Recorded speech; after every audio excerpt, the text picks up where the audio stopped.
नमस्कार साथियों, आज हम पढ़ेंगे because I could not stop for death. यह कविता लिखी गई है एमिली डिकिंसन के द्वारा। चलिए देखते हैं इसकी लाइन बाय लाइन समरी।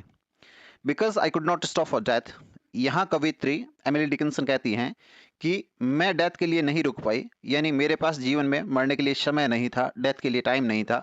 मैं जीवन में इतनी उलझी हुई थी कि मृत्यु के बारे में मैं सोच ही नहीं पाई। ही काइंडली स्टॉप्ड फॉर मी। तो इसलिए जो डेथ है, डेथ को यहाँ पर ही पर्सोनिफाई किया गया है और एक जेंटलमैन की तरह बताया गया है। तो डेथ मेरे लिए मेरे पास आ गई। He kindly stopped for me. The carriers held, उस कैरियर्स में कौन कौन थे? बट जस्ट आवरसेल्फ, उसमें और कोई नहीं थे, सिर्फ हम दो लोग थे, डेथ और हमारी कवित्री एमिली डिकिंसन। एंड इमोर्टलिटी, और वहां पे और कौन थी? अमरता।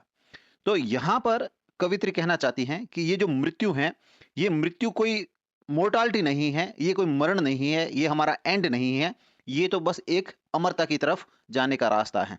मृत्यु के तुरंत बाद हम क्या हो जाते हैं? अमर हो जाते हैं, हमें अमरता मिल जाती है।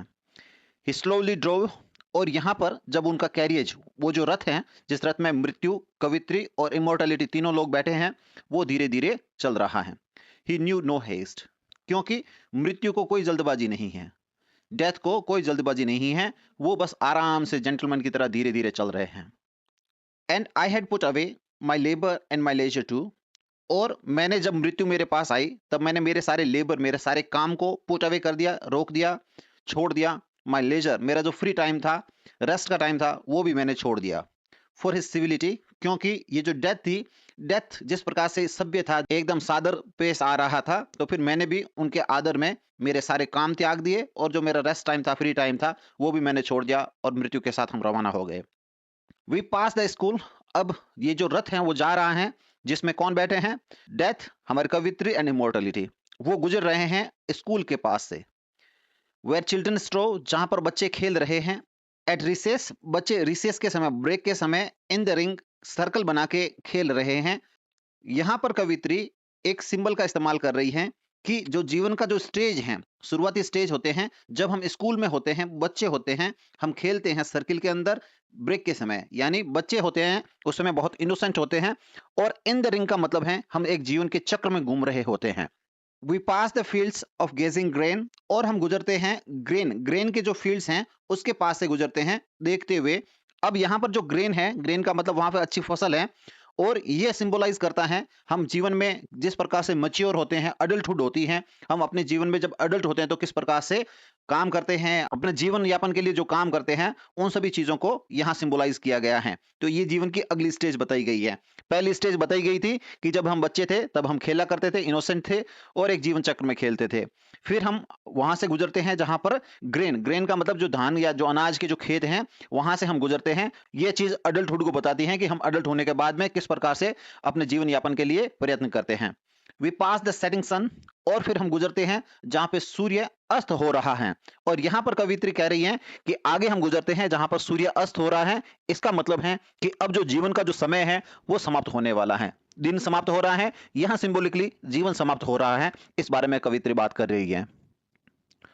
और रेदर ही पास्ड अस, और वो यहां पर अपने आप को करेक्ट करते हुए कहती हैं, हो सकता है कि ही जो सन है वो हमारे पास से गुजर गया।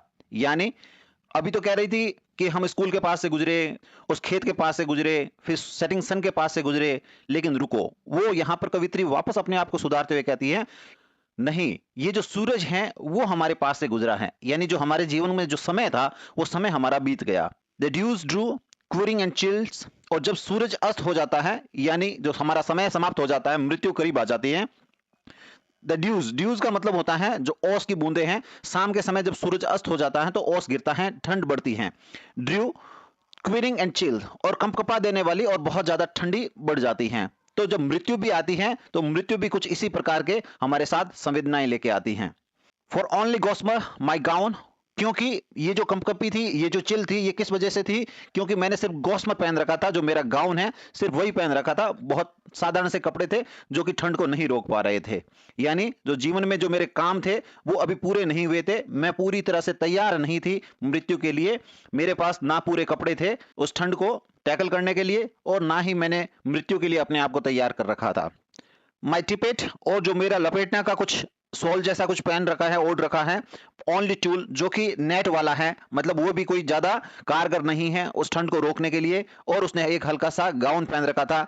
इसका मतलब है कि वो मृत्यु के लिए तैयार तो नहीं थी और ठंड के लिए भी तैयार नहीं थी। जिस प्रकार से ठंड के मौसम में ये दोनों कोई कारगर नहीं है, तो मृत्यु के लिए भी कोई कारगर उपाय नहीं था। We paused before a house. अब ये कवित्री और जो कैरियज हैं जिसमें डेथ एंड इमोर्टैलिटी उसके साथ बैठे हुए हैं, वो पोज्ड रुकते हैं बिफोर ए हाउस, एक घर के सामने।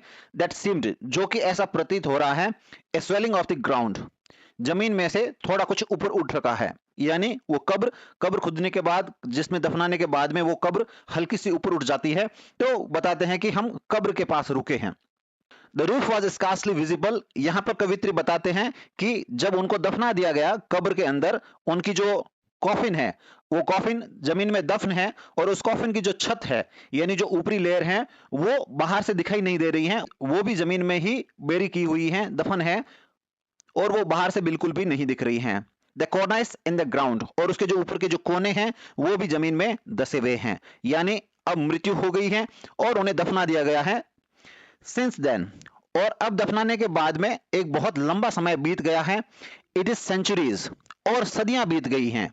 And yet feel shorter than the day, और यहां पर कवित्री कह रहे हैं कि मृत्यु को सदियों का समय बीत गया है।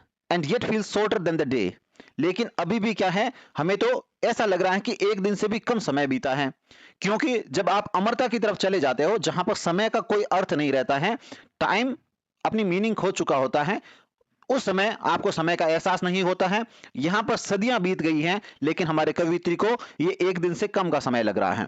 आई फर्स्ट सरमाइज्ड, यहां पर कवित्री कहते हैं कि उन्होंने जब पहली दफा हॉर्सेस हेड, जब उन घोड़ों का सिर देखा जिस तरफ वो जा रहे हैं, उस समय उसे समझ में आया था वर्ड टुवर्ड इटर्निटी, कि हम इटर्निटी की तरफ जा रहे हैं, हम शाश्वत समय के लिए जा रहे हैं, हम हमेशा हमेशा के लिए अमरता के लिए जा रहे हैं। तो यहां पर कवित्री कहते हैं कि ये जो मृत्यु है, ये मृत्यु अंत नहीं है, ये बस एक रास्ता है आपको अमरता की तरफ, इटर्निटी की तरफ ले जाने के लिए। आप वहां एक बार मरते जरूर हो, लेकिन हमेशा हमेशा के लिए आप अमर हो जाते हो। इस कविता में जो कवित्री हैं, ये जो डेथ है, उस डेथ को एक पीसफुल जर्नी बताती हैं, एक शांतिमय जर्नी बताती हैं, जो इनएविटेबल है, जिसे हर हाल में आना ही होगा। तो मृत्यु को आप रोक नहीं सकते हो। यहां पर कवित्री इसे पीसफुल बताती हैं, बजाय इसके कि ये टेरिफाइंग है। यहां पर कवित्री कहती हैं कि इसमें डर जैसा कुछ नहीं है, इसमें भय जैसा कुछ नहीं है, ये तो बहुत शांत है, और ये आपको अमरता की तरफ ले जाती है। इस कविता में हमारी कवित्री एमिली डिकिंसन मृत्यु, जीवन और अमरता तीनों को एक साथ ब्लेंड कर देती हैं, और कहती है कि ये जो जीवन जीने के बाद मृत्यु आती है, ये उस जीवन का अंत नहीं है, बल्कि उसी जीवन का कंटिन्यूएशन है। ये आपको आगे इटर्निटी यानी अमरता की तरफ लेके जाती है। अगर आपको ये कविता पसंद आई तो इस चैनल को सब्सक्राइब करें, इस वीडियो को लाइक करें, कमेंट करें कि आपको आगे कौन सी कविता पढ़नी है। धन्यवाद।